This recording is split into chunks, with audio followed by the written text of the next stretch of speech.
the director doesn't want to tell you what to do. They want you to just do things. And if they don't like it, they'll say it. But you need to try things and bring things and do different things. It's don't ask for permission. Do not ask for permission. That was a huge lesson for me. Greetings, everyone. Come on in and have a seat up front for the Funny Muscle Podcast. If you're here, then you're looking to learn how to create laughs like a pro. So please help me welcome to the stage your co-host to help you do that, economics professor and open micer Chris Stifler and comedian turned author Mike Lucas. Jeffrey Nicholas Brown, I think he's going by. There he is. There he is. Yo.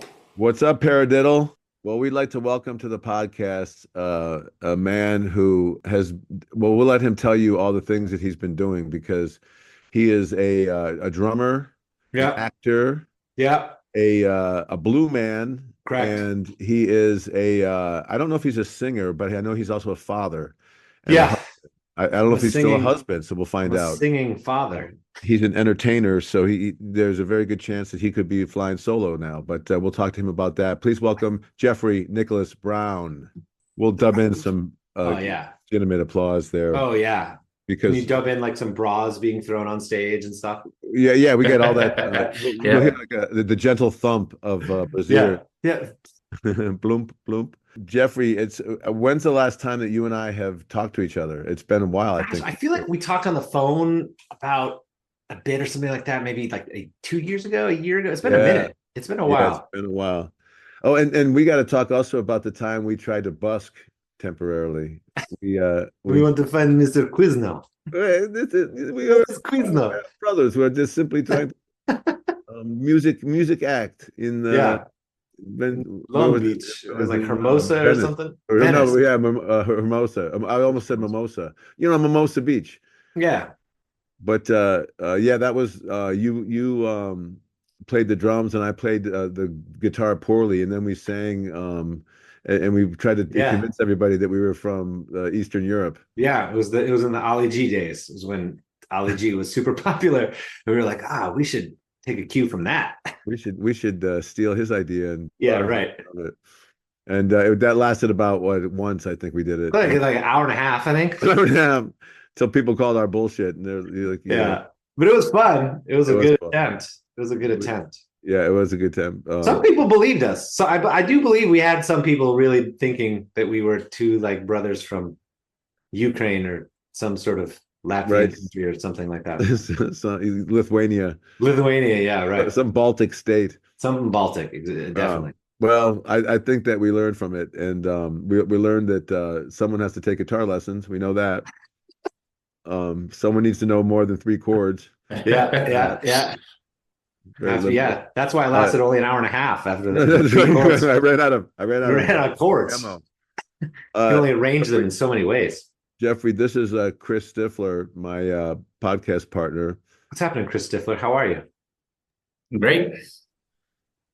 Yeah, the dynamic is like I'm an open micer, new to comedy. He's more my coach, and we kind of play I play the veteran teacher role and new comic, and he plays the veteran comic, teaching me the fast forward my first year of comedy. I've been there. Yeah, I took his class in 2000. The year 2001, maybe 2000. Yeah, you took it before I ever wrote my books, and you had to suffer through me trying to figure out what I was trying to teach, and you did it wonderfully. I remember you had a really good set at our showcase. Yeah. I mean, you still had the whole 2 worlds, combining the 2 worlds. You had that pretty well worked out. We call that a frog bank now. A frog bank, really? Yeah, because a frog's not funny and a bank's not funny, but if you bring a frog bank together. Right, it becomes like a cartoon where it's funny, where you can play a game where the 2 worlds come together. Where now instead of money, you're using he deposits flies into the bank. Exactly. So we call those combining of worlds a frog bank, and use that as a reference. It's funny. I like it. But and all the 36 humor heightening devices, that's still in there. That's in there. And so you got all that. And this was in Vegas when you were a blue man. Talk about being a blue man, because if you're not familiar, the people who are listening to the Blue Man Group, you probably are. It's such a common reference anymore. But there are 3. Well, why don't you describe it so Yeah, we're Blue Man Group is a music comedy sort of experience with 3 bald blue mute characters who are very percussive. We do all kinds of strange things in the show. It's very sort of like vaudeville. It's almost a vaudeville show where we just kind of go from one act to the next kind of randomly, but there is a bit of a through line to it. We are there's no fourth wall, so we're looking directly at the audience, and we walk out into the audience. We look at people, we bring them on stage. We have bits planned like that. I mean, the show is very choreographed and very set at this. You know, it's been happening for almost 40 years right now, but or I guess 37 years, I guess is the correct number. I would say that's almost 40. Yeah, it's about 40 years, right? And they were probably doing a few years before the actual first show opened anyway. And so, yeah, we're in Vegas. We are in Boston. Right now, we're in Chicago and New York. However, those shows are closing, actually. No. Yeah, the Chicago. Yeah, it's been a really. The New York show is closing after 37 years, and Chicago's closing after 24 or something like that. I don't know. I remember when I was in Vegas with you hanging out, those two were threatening to close back then. So has that been ongoing? It's been an ongoing thing. Vegas is still around. We're opening a show in Orlando. There's going to be a tour going around the country. We're owned by Cirque du Soleil, in fact, now. Oh, no kidding. They bought it up. Cirque bought it, and Cirque likes the tours more than the sit-down shows, I think. But I mean, these shows had run their course. Like they've been institutions in these cities, and yeah. So I'll be out in Chicago in like 2 weeks. Wow. And so what's it like to be silent and try to get laughs? I just think it's like Mr. Bean almost. It's a gift. It's a gift. It is such a gift to not have to talk. It's almost easier because so much of what we do is creating uncomfortable silence. and you guys are comfortable in that uncomfortable silence. Yeah, well, and there's a certain thing to it because we are covered in blue. We have a bald cap and we have blue makeup on all over our face and our head. So no one has any idea that it's me. I'm a complete anomaly. I'm totally anonymous. So it gives you a superpower where you just do things that you would normally not do. And so without talking, it's freeing to create those awkward moments. That's definitely one of our sort of comedy methods. Another one would be so there's 3 of us, right? So there's the whole sort of rule of threes. Definitely, we use that a lot, where one guy does something, the next guy does it a little more, and then the third one goes completely over the top with it. Right, and then the 2 of us stop what we're doing and look at that guy, and then he stops and he's like, what? That's another sort of classic vaudevillian comic routine that's been around forever that we employ all the time. Love it. I love it. And the thing I always remember that you taught me, and Scott and the other Blue Men, Marcus and Jared, everyone, you always were saying that the Blue Men come at life from an innocent perspective, where you are not stupid but ignorant to everything. Well, we think of it as this. We think of it as we got a manual as to how things go in this realm. One guy has the latest version. The next guy has the sort of a little outdated version, and then the guy in the middle has like a really outdated version of like. So he thinks he's like it goes. So for instance, we do this bit with Captain Crunch where it really when we audition Blue Men, we use this piece to we teach this piece in an audition and have people. In fact, we have people get bald and blue in the audition if they make it past a certain level. We have them do the piece bald and blue. For like me and or whoever's on the casting team that time, and so it's very much like, okay, I think we hold the box like this, right? And then I look to the guy to my right if I'm playing. So the center character has the manual that is the most outdated. So he's the one who's really, and it's interesting because the original 3 guys, that was sort of his energy was very much like, right, this is how it goes. He was very sort of energetic like that. And so, you look to the guy to the right, you're like, this is how it goes, right? We have the box, right? You've got the box. Okay, cool. I've got the box. You've got the box. Great. And then you look to the guy on the left and he's got a big giant box. And he's like, no, this is how it goes. And then and so another interesting thing that Blue Man uses is we question everything. It's always, the thought is always, this is how it goes, right? Like there's always a flip at the end. Like, is this right? Is this how? Yeah, no, yeah. And you just kind of have that monologue going in your head the whole time. And you can, and another thing with the whole no talking thing is, one night the audience screams and I'll be like, they love us. Or the audience will scream in the same place the next night and I'll be like, read us. And you can kind of use that to create new bits and different takes. And I still, to this day, after 25 years of doing Blue Man Group, I'll still have times where I come off stage going, never did it that way before. That was totally new. Yeah. So the whole no talking thing is freeing. It frees you up on a massive level, I think. Yeah, that seems really interesting. It's the opposite of what you might think. I would think that it would be limiting and you'd have to simply be doing mime stuff, but you're creating these energies between the characters and between the characters and the audience. And I don't know if you remember, you and Elvis, the guitarist. Yeah, he's still there too. Is he? Yeah, you guys all invited me several times to come see the show, and I took you up on it, of course, with our friend Jason. Jason Sudeikis was my roommate at the time, and he tried out. Yeah, he tried out. In fact, that was right. Yeah, I remember. Believe me, I was there with his drum pad every day.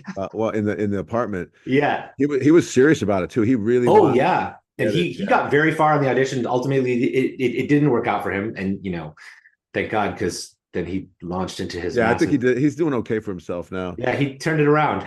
Yeah, he turned it around. He really did. But you created an energy, and then you invited me to this energy, and I took shrooms right before that, and awesome. And I was in the band. There's in the band loft. And the band loft is covered in such a way that if you're dressed in the uniform, the black, just all black clothes in there, so it feels like everyone in the audience can see you, but they can't. And the musicians all have fluorescent skeletons. Day glow paint on their face. Right, so the day glow light, the black light. The black light doesn't. Yeah, the black light will only show glowing things. So it's great. And so I'm invisible up there. So I'm shrooming invisible with these skulls or these skeletons dancing around while an audience is going apeshit over the Blue Men, and then you are down and below. Yeah, I remember. Remember? Yeah, I totally did. Marshmallow. Yeah, totally. Yeah. I do remember that. You looked up at me, and it was just like, whoa, the Blue Man's looking right at me. He looked right at me. I swear. No, he didn't. Yes, this one did. Yeah, he did. Yeah, that was fun. That was a great fun experience. Yeah, and what was really interesting about the show is, well, the talent of the three Blue Men with their drumming skills and their comedy skills in combination with the talent of the band. Right. There was this really eclectic group of musicians that were in. Wasn't there like one guy who used to be in the band Dada and one and then Phil Elvis from Dada. He's in there, and there was a couple of other ones. Tim Alexander from Primus. From Primus was in there. And Blas Elias from Slaughter. That's right, and just fantastic drummers. I mean, just the top notch, and just Blas is now in Trans-Siberian Orchestra. Is he really? Yes, that's crazy. He's the drummer for Trans-Siberian Orchestra. But to have those drummers, and then to have the guitarists and all the other instruments, like the bizarre instrument combinations, they make a lot of those.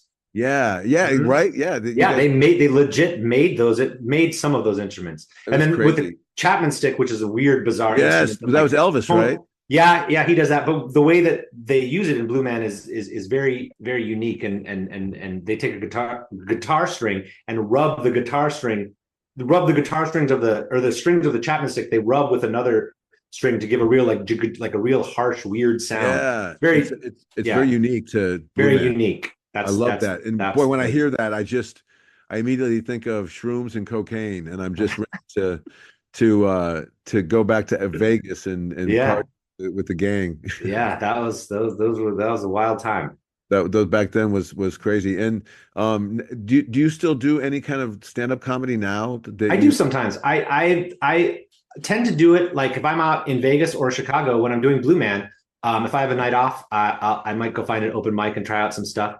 It's been maybe about 6 months since I went last, but yeah, I still like write. Like I still have my little notepads whenever I come up with a little nugget of something. I try to talk about that. Talk about your process. Yeah. So basically, I was having a conversation. I was at the latest one I wrote down. I was having a conversation with my son and his friends, who's my son's in high school now, and we were all talking about we're talking about like abortion or something like that, and like the Christian how the Christian was into it and the story of Christmas or something like that. Then there was like anyway. So when I have a thought like that, I write it down, and then when I have time, I'll kind of like try to write a little bit about it, and then I'll take it to an open mic and just take it out there and just try to see what happens, and then repeat that. I try to stay with the same piece for like a couple times till I feel like I have a good solid rhythm to it, and it's the hardest thing for me is figuring out how long to stay on a bit. Sometimes it's like, do I want to like how far down the rabbit hole do I want to go with this? Right, yeah. Because sometimes it feels like I really want to expand this and I'll get into it, but I'm like, but this isn't really funny anymore. I'm just sort of pontificating upon the same thing. I just need to. One of the first things I remember really learning about stand-up was you have to write a punchline. Like, because there are comics that I would go see that I didn't think were that funny, but they were so clean and their setups were so clean and their punchlines were delivered so at the right exact moment that you find yourself laughing because that's how it goes. That's just what you do. They're so clear with laugh right here that you do it because you're an audience member. The audience is there to laugh. That's what they want to do. That was a really big lesson for me early on, was like, oh, be really clear with where the punchline is and where the laugh is supposed to come.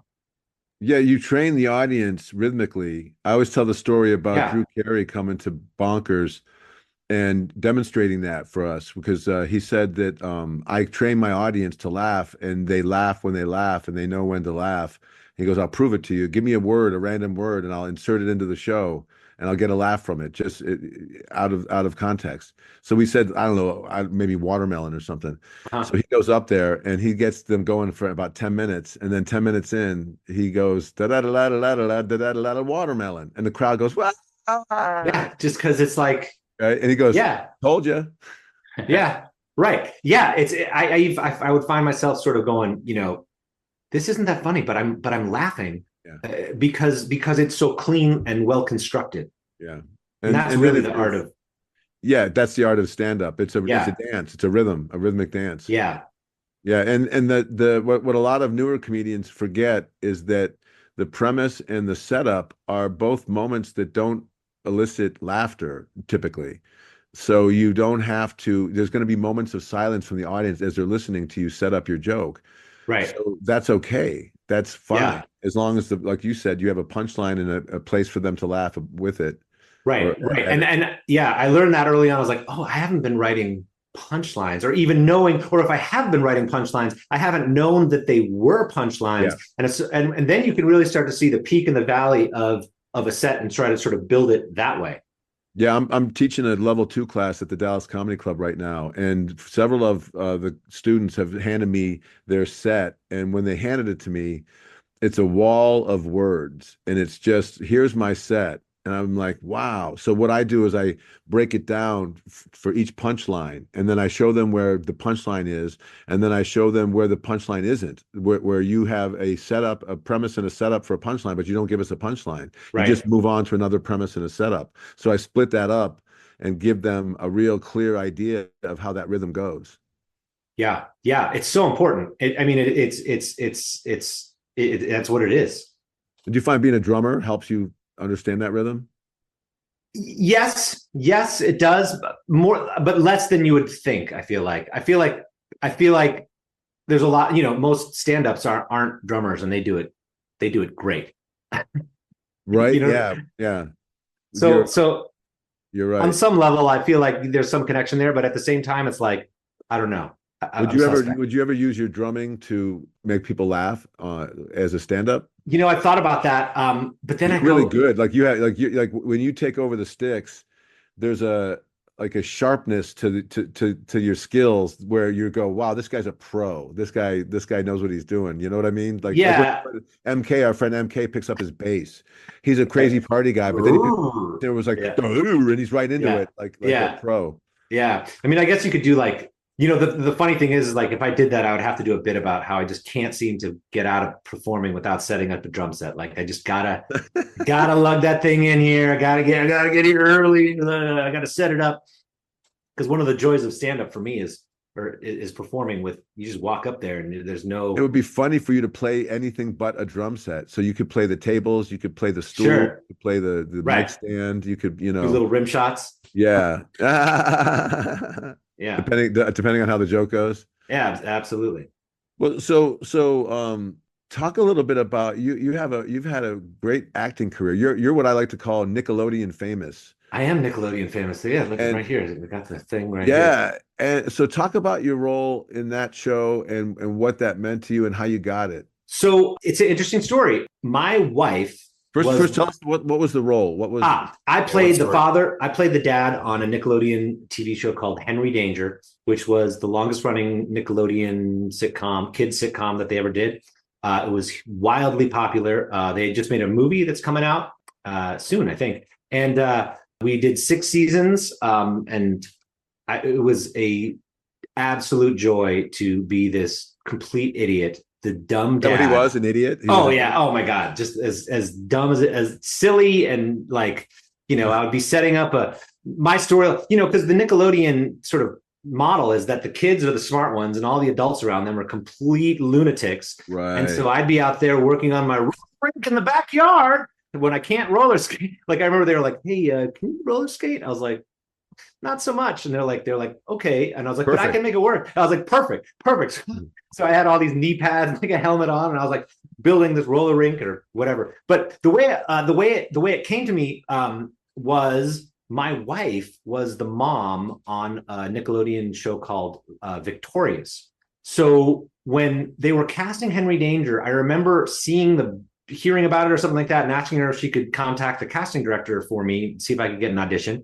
And I went in and I auditioned, and it was just another audition out of like all the rest of them. Never gonna get it, blah blah blah blah. And the first and it was weird. I remember I went in and I did my thing and they taped it and they're like, great, thanks so much, and didn't hear anything. And then like you auditioned for the father part. That was the actual part. Yeah. Mm-hmm. For the dad, I did like a scene, and I can't remember really what else, but what I remember was strange is then they called me back in and had me like a month later. They were like, we want you to audition again. I was like, okay, so this is a callback? And they're like, no, it's a first call, because I think they'd hired someone and then that person didn't work out for whatever reason. And so then I went in again, and it was really bizarre because I remember I had to go in and do all of the auditions were the exact same. It wasn't until the network test that they actually gave me a different thing to do, and I just kept doing it the same way that I had done it before. And then when I got to the network test, the casting director was like, this is Jeffrey Brown, and his wife is Jennifer Carta.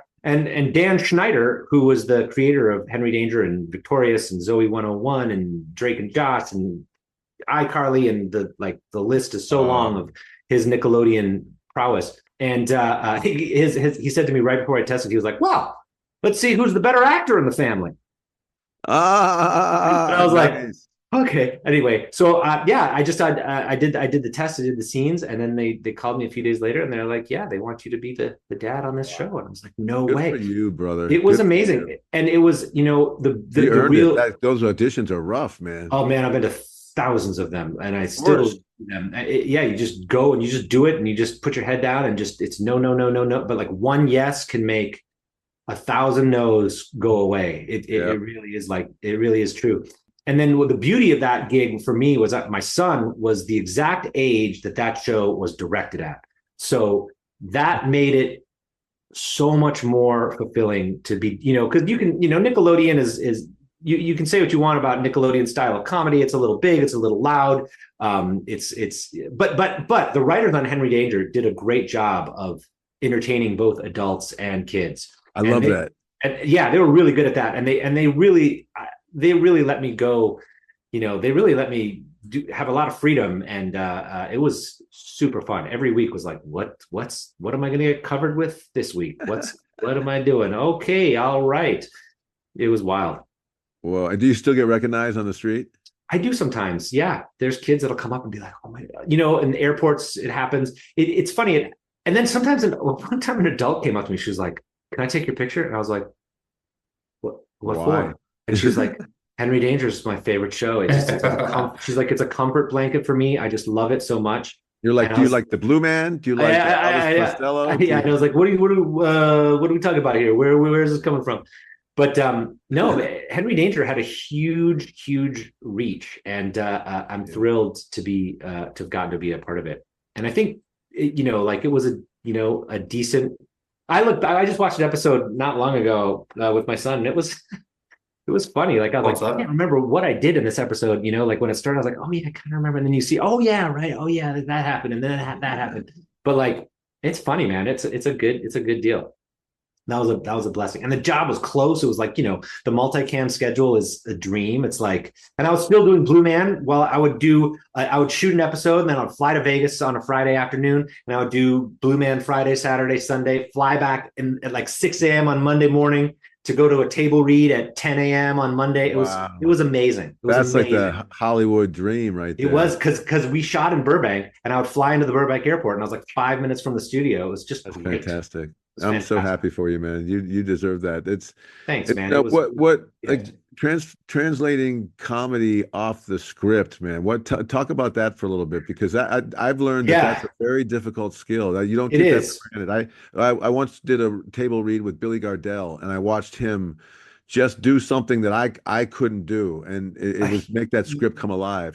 I think the key to like something that I had to learn, a big lesson for me, which really boosted my acting career, was to just try things. Don't wait. Like so I went to acting school in college at DePaul in Chicago. And when you're in the play, the director is very much like, I want you to do this, now do this. And you just kind of do whatever the director tells you to do. Right. You're not, it took me a while to realize that the director doesn't want to tell you what to do. They want you to just do things. And if they don't like it, they'll say it. But you need to try things and bring things and do different things. Don't ask for permission. Do not ask for permission. That was a huge lesson for me, was to just start putting, like I remember okay, there was a knock. So in Henry Danger, the line was knock, knock. And my line was, who's there? And then they said whatever the punchline was, right? But I remember taking that I said, who's there? Sort of like acknowledging, like, I know how this joke goes, and it was just and it got a really big laugh, and it was a moment where like I just took a little different take on, like, instead of just being like, who's there? I was like, who's there? Like, I know how this, my character was very I'm no like dummy. Dummy, I know how this joke goes. That's kind of what my character. Yeah, that's a little thing. You know who does that a lot is like the Seinfeld cast. They take these simple scripts and by their acting and their pronunciation and their right, and it comes through something I sort of learned from you as well, which was sort of like lens and perspective, because that character's perspective was always trying to prove that he knows, because he's such an idiot. He was always trying to prove that he's very smart. He knows what's going on. And so by seeing it through that lens, I was able to, you can then extract comedy where places, where there was no comedy, that you take a script and you elevate it. And I watched my castmates do it too. They were all so good at it. And you'd be like, wow, I never thought, when I read this script, I did not hear this line that way. And the way you read it just made it way funnier. Isn't it something? That's what Billy did with the script that Kevin Rogers and I wrote together. And it's amazing. Magical. It really was. I was like, I bowed down and said, I see you're doing something that I'm not. Wow. Right. I think it's point of view and lens. I think that's a huge part of that. Yeah, I wasn't aware of that back in that time. I didn't realize too that actors needed that as well. Oh yeah. Let me ask you, so it seems like you have a clear lens when you do the Blue Man. It's is this right? And you have a clear lens in your acting. What's your lens when you do your own stand-up? that's something I'm still figuring out, to be honest. I'm still figuring out what is I would say it's I do a lot of stuff about like family stuff, like about with my kid and like dad, what it's like to be a dad and stuff like that. But I'm still working on that. I'm still working on what that lens is. That's still a work in progress for me. Because I haven't done stand up. I really started doing stand up after Henry Danger ended in 2019. That's when I was like, okay, I'm going to do something like, I've been on the show for 6 years. Who knows what's next? I'm just going to do something that really scares me and just start throwing things at the wall. And stand up was something that I'd always wanted to do. And I was like, now is my time. I'm going to just start doing that. And then, of course, the pandemic hit, and then it sort of threw a monkey wrench into everything. And but what is my lens as a stand up is really a good question. I'm still working on that. Well, we were just talking about this last night. I do a workshop that we call Office Hours. We were talking about the comedy lens as a group, and the importance of it is like say that the three of us each have a different lens, and we want to do a bit about a dog. Each one of us, because of our lens, would come up with a different bit about that dog, and we could do it on the same show, and then we would all get a laugh because we're taking a different approach to that. Yeah, the lens allows you to be original. It allows you to be memorable and relatable, and funnier, therefore, because it's you become like a sitcom character from the third or fourth season, as opposed to that first season when no one knows who you are. right. But it's also that same thing as the frog bank, right? Because you're taking the dog and then you're taking your lens and you're putting it together, and Your frog bank in your lens. Yeah. And yeah. that's a real key to writing is applying your lens to the topic to create a premise. Because the premise is just, you have a topic, which is just what you're going to do your joke about. And the premise is an emotional reaction to that topic. So how do you struggle with that topic? How does it make you angry? How does it embarrass you? How does it frustrate you? That's where the beginning of the writing process happens in our class, is understanding your lens, how it applies to that. Right. Yeah. Yeah. Yeah. What is it like being a dad and being a comedian and being an actor and being a drummer? How have you been able to balance that? It is a challenge. It's again, now? I just have one child. He's 14. Yeah. It was always traveling and going on the road is difficult. Really, you don't really realize what that's like. I mean, sure, when until the kid's there, and then you're like, oh wait, I'm gonna miss some of this. A whole phase. Yeah, a whole phase. And you get back and you're like, you're older. You've really grown, like especially in the early young days. Yeah. I get home and my kids would be like, I'd be like, hey kids, it's me, it's dad. And they're like, remind me? Who's this guy? Yeah.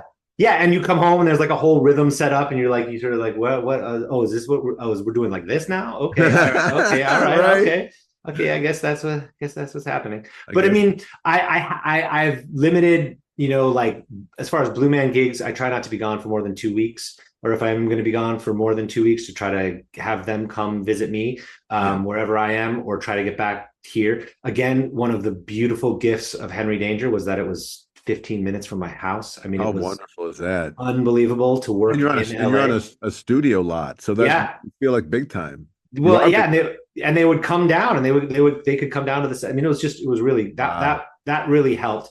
But it's challenging. It's hard. There's no two ways about it. There's no every time, and the worst is missing like performances or shows that he would be in, and you're just like, I'm not going to be there. I'm just not going to be there. But I try to go to absolutely everything that I can, so that when that time comes that I'm not there, I'm like, well, I was at this, I was at that, and just really make a point of when I can be there to be there. So those are some things I try to do to mitigate the challenge of it. But there's no two ways about it. It's hard for me. It's hard for them. It's hard for everyone when there's, because, in the acting world, it's like, then when I come home, then I'm just like, I'm here.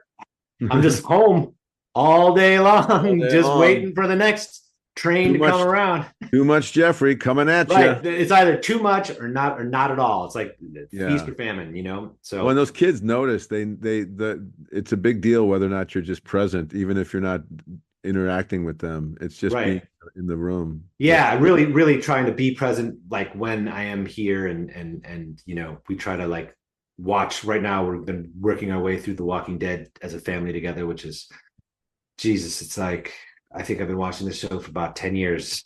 It doesn't go away. They just keep having problems.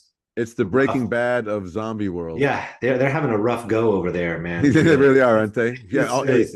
Tell them, shoot them in the head. Always in the head. Always in the head. I know, man. Well, so we have a couple questions that we ask our guests. Like, for instance, what was like your best and your worst memory as an entertainer? Something that made you really happy. Yeah. And it sounds like auditioning and getting that Henry Danger. Getting any big job. I remember getting Blue Man getting Blue Man Group was a big deal because I had no money, and I remember just thinking to myself, just being like, oh my God, like what do I even spend money on? Like, do I like clothes? Like, what do I even like? I don't even know who I am. And if I get clothes, what clothes do I buy? Like what it was all so mind blowing. Yeah, all black. That's pretty much what I did. I was like, I'm just gonna get a bunch of Calvin Klein black t-shirts and some black jeans. Drummer clothes. Drummer clothes, exactly. Wallet chain, still rocking the wallet chain. I'll never let go of the wallet chain. Why would you? It's just, exactly. It's both handy and it's security. It's security, and with the Blue Man Group drummer cred, you're just like, well, I'm the drummer in a Blue Man Group. Oh, okay, never mind. All good. Jingle, jingle, jingle. Yeah. Enjoy. Well, what was your one of my, and as far as like the straight performing, I am always, as a dad, most excited to perform when my family is in the audience. That's the only time I get nervous for Blue Man now. I'm just like, please let everything. Yeah, it's the only time I'm like, please, especially when he was younger, because he was so excited to see me do it and he was really into it. Like, and I'll just be like, please let the lights work and there not be like a video fail or like something where we have to jump, where we skip this bit because it didn't work. Who cares? We'll just jump to the next one. Like those were amazing moments. I remember doing some gigs. I did a halftime show at a 49ers game at Candlestick Park, which was epic. That was the most people I think I've ever performed in front of. How'd that feel? Like God. Were they like playing the drums, like, oh yeah, you do that, and the delay is so you could just like it's like blah, blah, blah, it was just shaking the whole stadium. That was awesome. Wow.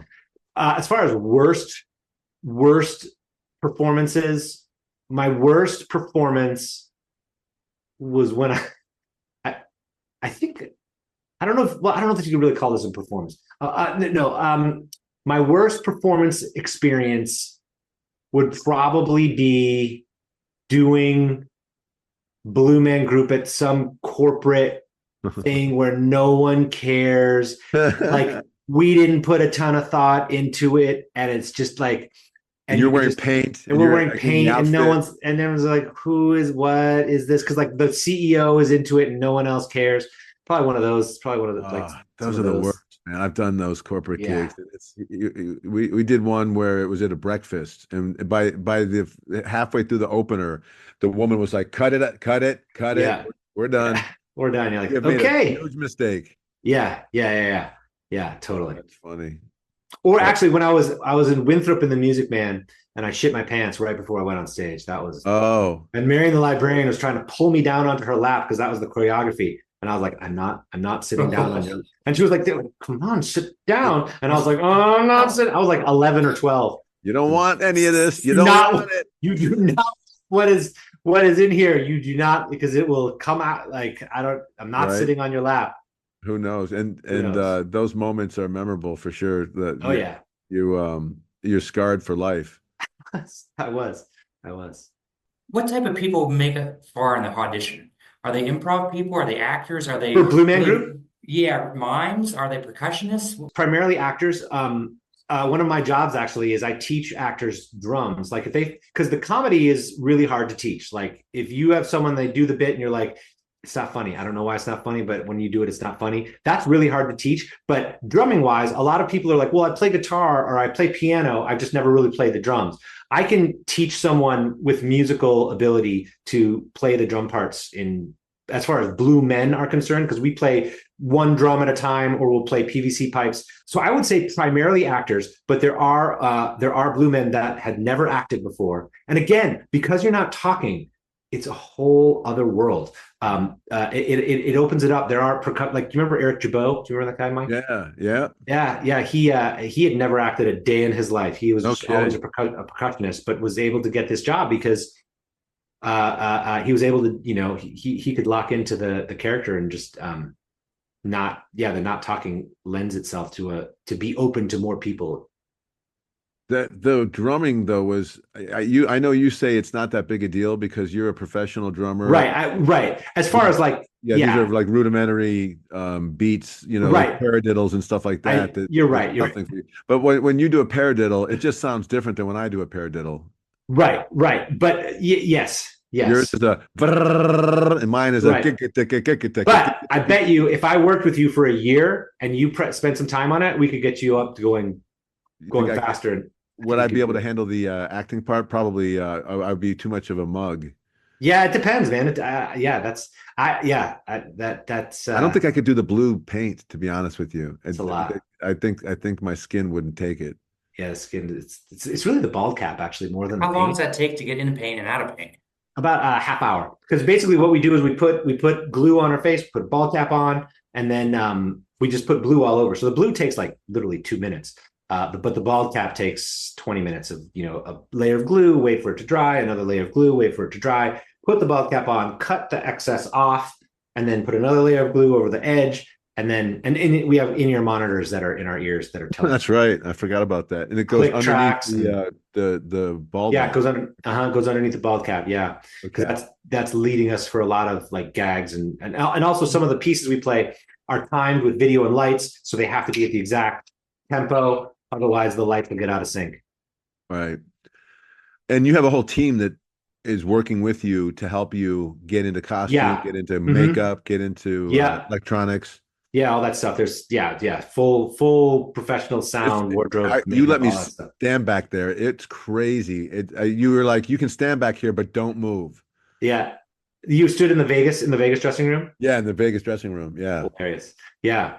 It's wild. It's exciting though. And are you still in a band? Do you still Elvis Costello? We just did Elvis Costello about 5 months ago. We just did describe what that is. It's fun. So Elvis Costello is Brendan Hunt, who created and stars in Ted Lasso as Coach Beard. He has always had this character that he came up with, I think, in Amsterdam, right? Where it's half Elvis Costello and half Elvis Presley. And he came to us like in 2005. He's like, I got this character I want to, and we tried it and people loved it. And we started performing all over Los Angeles at a lot of like music comedy shows where there's, sort of like alternative comedy where there's like a stand-up and then maybe a band or whatever. But we would do like, there's a show called Wizard Finger that we used to do all the time. Do you know Jill Benjamin? Did you ever know her? I know the name. She was the host of that show. And then we took a long hiatus because Brendan went to London for five years and was shooting Ted Lasso and stuff like that. But we've done 2 shows post Ted Lasso, and it's still a ton of fun. And then I play in with the guitar player from that band Dada that you mentioned. He has a jazz band that I've played in for about 20 years, and we play out not too often these days, but we used to do a gig every other week. And we'll still play a couple times a year. And then I actually play in a Grateful Dead cover band, which is like, no kidding, super fun. Yeah. That scene is like, have you ever been in a jam band before? Yeah, you have. When I was younger, I had been. And so I know the music. The Blue Men, didn't they do, what was that one bar? Remember? Ubershaw. Yes, that band. That was a jam band. That was a jam band. That was with Tim Alexander from Primus. And that was 4 drummers, 2 guitars, and a bass. And we would just improvise for like 40 minutes. And the rule was no solos. We would just improvise grooves. Right. Yeah. So I still play drums like all the time. I play in a lot of bands. Yeah, I'm happy to hear that because you were a solid beat. Thanks, man. Yeah. And it's tough too, because stand-up, like, it's hard because I do music, stand up and music happen at the same time. Like it's challenging to be like, yeah, I'm going out again to go do stand up at an open mic when I've got 2 gigs this week and a rehearsal. And it's like, when are you going to stay home? And you run out of, Yeah. I run out of time with all of Yeah. what I want to do. That's always a challenge. I'm sure, Oh yeah. it's always a challenge, but Well, you got a lot of balls in the air. I got a lot of balls in the air trying to just see which one You got a lot of sticks. marshmallows in the air. You're trying to see which one you Exactly. catch with your mouth. Exactly. See how many I can fit in there. Yeah, a shit ton apparently. Yeah, right. Yeah. Yeah, we And still do that. don't they what is it? Well, I don't want to ruin any secrets of the Blue Man with the marshmallows. I think they're all out. It's all out there. It's all. What is it? Isn't it's supposed to be like a ping pong ball, but it's Yeah, really no, it's marshmallows, but but we use special. It's marshmallows. We'll say this.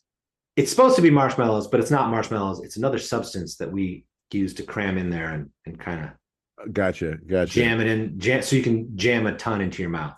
It's funny. Yeah, it's a great gag. And then he spits it out as an art piece. It's really Yeah, fun. right. That came from the original guys. I guess they were cater waiters before Blue Man Group, and they got really good at throwing things into their mouth and catching it. They were like really good at it. And then they were like, so the way Blue Man Group kind of came about was they started off as here's the quick story. They were a group of friends that hated the 80s. They hated the hair band. They were like, this sucks. We need to move on from this decade. Let's get to the next thing because we don't like any of this. So they're like, what we're going to do is we're just going to, I don't know, let's just be weird and we'll paint each other blue. We're going to paint ourselves blue and we're all going to go down to Central Park and we're going to burn things from the 80s. That was it. There was no show. There was no thought of what this would become. Really? It was just, let's just do this.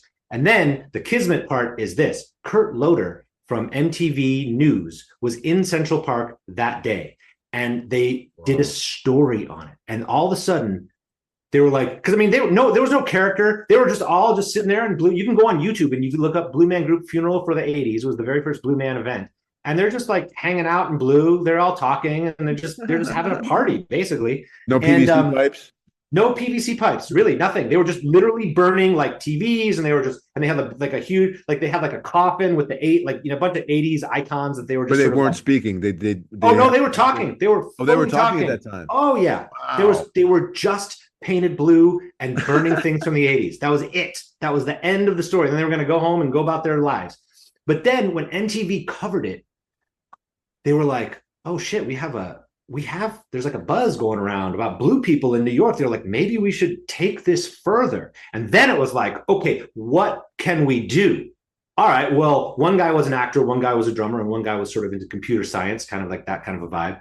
And then they were like, all right, I don't know, you guys be a band, and the other, you guys be the band, and then we can throw things in each other's mouth. And it's like, okay, how do we heighten this? What if we were able to throw things, like a bunch of things into and just keep it going? How could we actually do that? Well, if we disguise it as marshmallows and throw marshmallows out like we throw marshmallows out to the crowd. It's a classic magic stuff.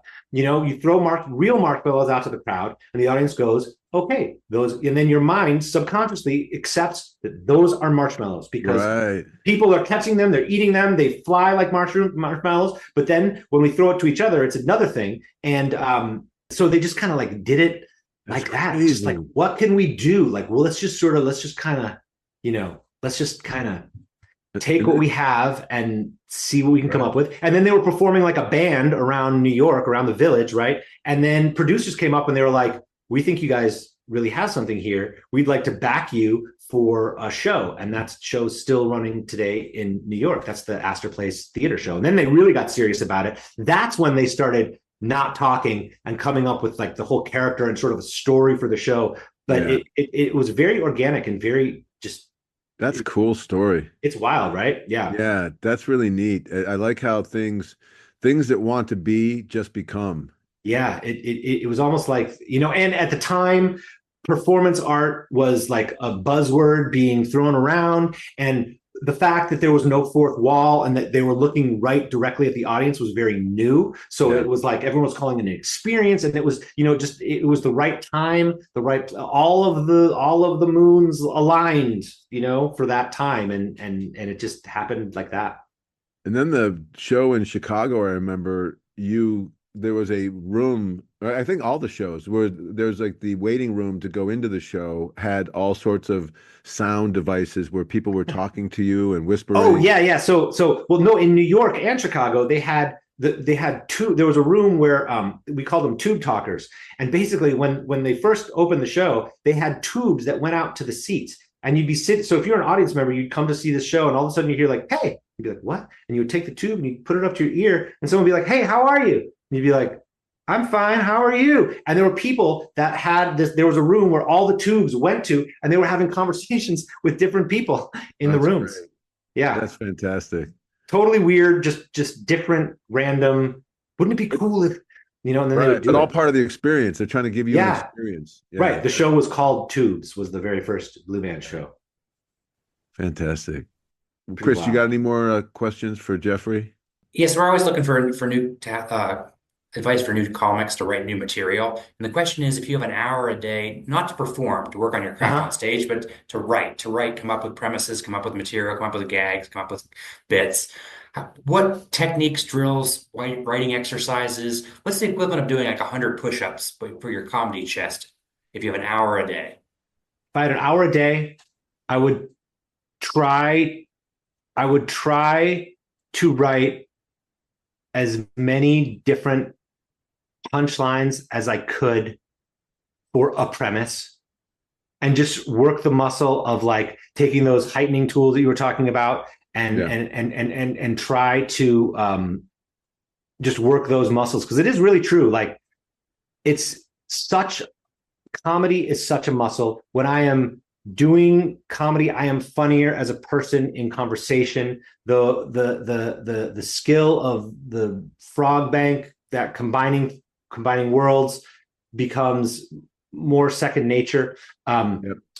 And yeah, that's I guess I would just keep trying to and just the discipline of sitting down to do it and forcing yourself to do it, as well as the discipline of like they have a thing out here. I don't know if they have this in Dallas or wherever you're in Colorado there. Denver. Yep. Denver. Okay, so they have a thing here where you can pay like $10 and just to go up. Where they're like you can just schedule a set at like 4 p.m. at these little theaters, and everyone in the audience is all comics, and which is pretty much every open mic anyway. And Right. but you're guaranteed to get up. You get 5 minutes, and it's an hour long, and they just do and they do these things, and it just gives you reps on stage and time on stage and Pay to play. pay to play. But I mean, it's like but you're only paying $10. It's like a lot of times when I go to an open mic, sometimes you don't get on. Sometimes you can't No. even get Right. up, and then you're like, I just wasted my mind. I would gladly, and you've bought a drink or whatever. I would much rather go at 4 p.m, pay $10, know that I'm going to go do my 5 minutes or whatever. Oftentimes it's 5 minutes instead of 3 minutes. A lot of open mics out here are 3 minutes. Oh, wow. Yeah. Well, are you in LA right now? Mhm. Yeah, you're still in LA. Yeah. Cool. Do you have any other advice for the new comics, like people that are just trying to get into the business and are Just sort of trying be to get ahead? be okay with being shitty at it at first. Be okay with sucking. That's the hardest thing for me is like Tough. knowing that what I'm doing is not great and continuing to do it anyway. And that's kind of a life rule and can be applied to anything. But in comedy, you really feel Yeah. it when it's not going well. So It weighs heavy. it weighs heavy because it's so personal and and it's so you and you're so vulnerable up there. When it doesn't go well, it feels extra bad. But be okay sucking. Got to be. Yeah, and those open mics, we always talk about them as going to the gym. You Yeah, go to the gym to perform for other people. You're going there to work out on your own muscles. right. Exactly. It's totally. Reps. You got to get reps. Yeah, you got to get reps. You got to get comfortable up there and stop talking so fast and take pauses and take a breath and like learn the rhythm of what you're doing. And the only way, and that's the weird thing too with comedy too, is you really have to do it live. Like there's no way to practice it outside. Yeah, I would say that in my books, it's like you can book learn the process, but you have to practice it on stage. You You can't have to do it. There's no substitute. over and over and over and over Yeah, again. right. And you're only as good as your last set, right? Right, I know. And then you have a good one, then you're like, oh my God, I can do this. And you have a bad one, you're like, who am I kidding? Why am I even trying to do this? Right. Then you watch Mitch Hedberg perform and you're And like, then oh you're my like, God, why am I even bothering? right, exactly. That happens with drums for me all the time as I see these drummers, and I'm just like, what am I? Well, Jeff, we appreciate you being on here, man. You Thanks so much for having me, man. yeah, this is great. I love catching up with you and I love hearing what you have to say about comedy. It's quite a tricky art form, but It's you've nailed it. Oh, thanks. Sometimes I do, sometimes I don't. It's and that's the beauty of it is Yeah, it's never a sure thing. It's always risky. And right. that's what's exciting about it, right? That Yeah. it's risky and you don't know what's going to happen. And maybe it'll work, maybe it won't. But you got to take that risk, as scary as it is. And it's worth it when you get that laugh. Totally. Yeah. 100%.